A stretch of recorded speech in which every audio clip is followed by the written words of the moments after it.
Bueno, uno de los temas calentitos, más allá de la temperatura que estamos viviendo aquí en nuestro país, es el tema cambiario y con él otros temas también que está mirando el mercado, pero bueno, hay mucho énfasis en la cuestión cambiaria y qué puede pasar en los próximos días. Vamos a hablar un poquito con un especialista, ya lo tenemos en línea, a Santiago Abdala, es director de Portfolio Personal Inversiones. ¿Cómo te va, Santiago? Juan Pablo Marino, este lado. ¿Qué tal, Juan Pablo? ¿Cómo estás? Gracias por atendernos, Santiago. Y bueno, un poco la pregunta que te hago es, primero, ¿cómo estás viendo la dinámica cambiaria, ¿no? Que en los últimos días, sobre todo el dólar, que se consigue en los mercados alternativos, bueno, han mostrado una tendencia muy marcada al alza. ¿Era algo previsible, algo esperable? ¿Cómo crees que puede seguir en los próximos días esa dinámica, esa trayectoria? Bueno, a ver, previsible o esperable a nosotros nos parece que estaba un poco recalentado el contado. Claramente viene muy condicionado por la falta de expectativas positivas o por indicios de algún plan más concreto que permita anclar expectativas, y por una inflación que todo lo contrario que desacelerarse. Al menos los datos de alta frecuencia para este mes muestran un nivel cercano al 5%, ¿no? Nosotros en alguna charla pasada habíamos comentado que lo que era la posición neta de futuros de ROFEX y con las nuevas restricciones habían contenido bastante, o tenían poder de fuego para contener bastante la demanda.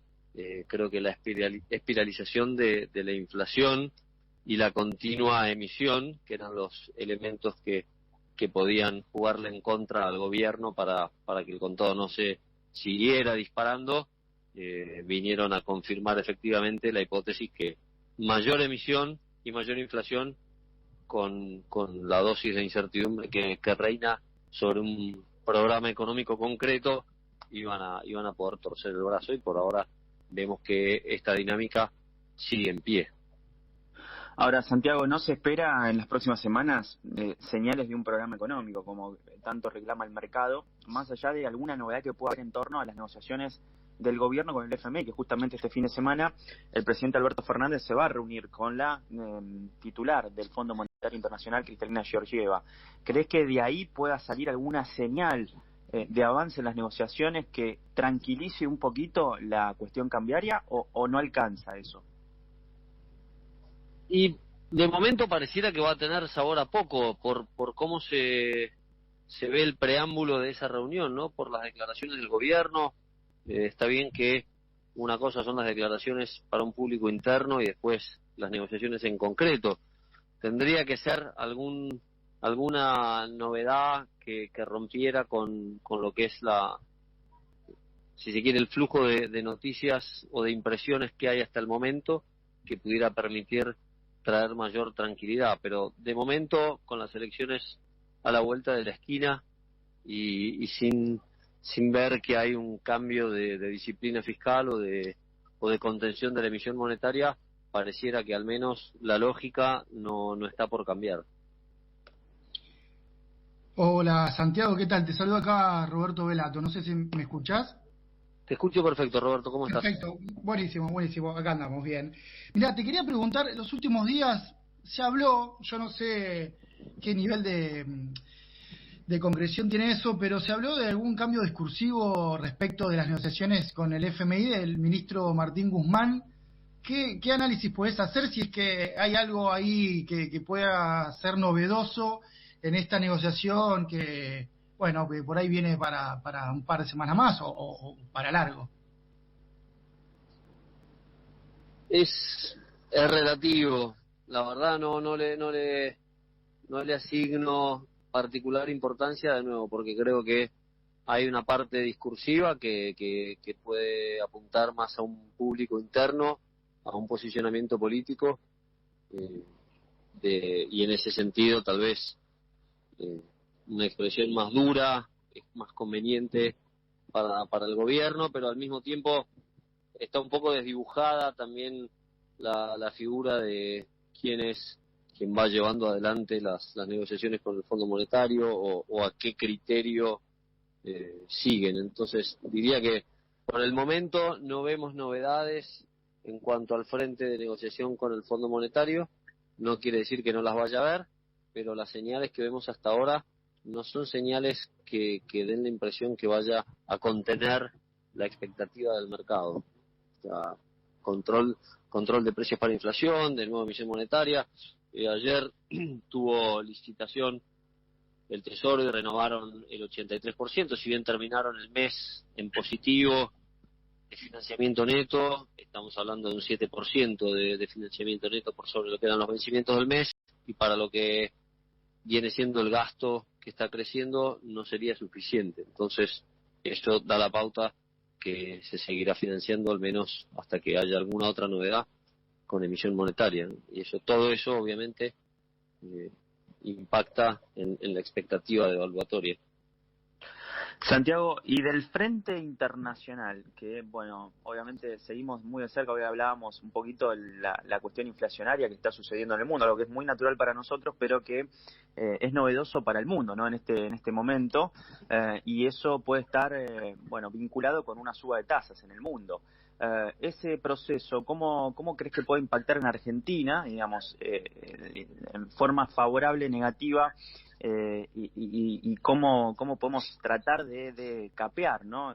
En caso de que no sea tan positivo este contexto que quizás se viene en los próximos meses en términos de suba de tasas en el mundo. En el mundo hay una discusión sobre el aspecto estructural o transitorio de la inflación americana. Grandes actores sostienen que es una inflación transitoria, que el 40% más o menos de la inflación americana se explica por servicios de viajes y la industria automotriz, con lo cual que eso, una vez que se acomode un poco el supply chain, va a estar de nuevo en una inflación más de mediano y largo plazo estabilizada hacia fines del 2022. De nuevo, todo eso hay que ir verificándolo a medida que se van desenvolviendo los hechos. Una inflación más alta puede tener un aspecto, si se quiere, positivo de precio de commodities a la alza, pero eso siempre y cuando venga acompañado de crecimiento económico. Si tenemos una inflación acompañada de desaceleración, en ese caso claramente no va a ser muy positivo para los mercados emergentes. Si hubiera una suba de tasas, que suele ser casi directamente proporcional a lo que es una inflación que se considera más estructural, en ese caso obviamente lo que son países emergentes deberían verse perjudicados, entre ellos, claro está, la Argentina. Para capear una situación así, todo lo que sea reestructuraciones de deuda antes que suban las tasas de interés es clave, de acuerdo con el fondo, en escenarios donde las tasas de interés siguen siendo todavía cercanas a cero. Es siempre mejor que en un escenario donde las tasas de interés están mucho más arriba. Entonces, me parece que el caso de Argentina es relativamente sencillo desde algunos puntos de vista, como cuál es el grado de urgencia para reestructurar y para dar un plan hacia futuro, mientras las tasas de interés en el mundo siguen siendo bajas, y creo que las consecuencias de no hacerlo son bastante probadas ya a nivel mundial.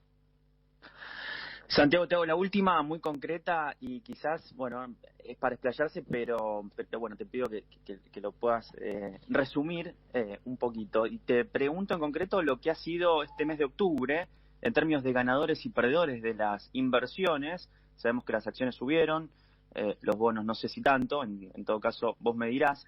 ¿Y qué podemos esperar para el mes de noviembre también, en términos de inversiones? ¿Cómo lo ves en función de la coyuntura? De momento, es como decís, las acciones han subido, los bonos no tanto. Eso en parte se explica porque se supone que ante un cambio en los equilibrios de las fuerzas políticas gobernantes a partir de las elecciones legislativas vaya a permitir más rápido a las empresas acomodarse que a las cuentas fiscales, donde se prevé que el problema es mayor y más difícil de ordenarse, y por eso se ve más crecimiento en las acciones que en los bonos. Y hacia adelante diría que todavía tenemos un pronóstico reservado para lo que son los activos argentinos.